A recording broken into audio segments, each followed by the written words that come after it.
वैष्णवी हगवणे प्रकरणाची राज्य महिला आयोगाकडून दखल घेण्यात आली आहे। राज्य महिला आयोग या प्रकरणाचा पाठपुरावा करते असं अध्यक्षा रुपाली चाकणकर यांनी म्हटलं आहे।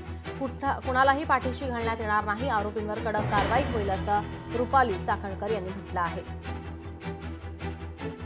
राज्य महिला आयोगाने सुरुवातीलाच सुमोटो दाखल केला। 19 तारखेला सुमोटो दाखल करत असताना बावधन पोलीस स्टेशनच्या पोलिसांना सूचना दिल्या आणि तातडीने कारवाई करत गुन्हा नोंद करत असताना त्याचा अहवाल सादर करत राज्य महिला आयोग याचा पाठपुरावा करत आहे। या घटनेमध्ये आरोपींवरती गुन्हा दाखल झालेला आहे। 5 आरोपी आहेत, 3 आरोपी अटकेत आहेत, 2 आरोपी फरार आहेत।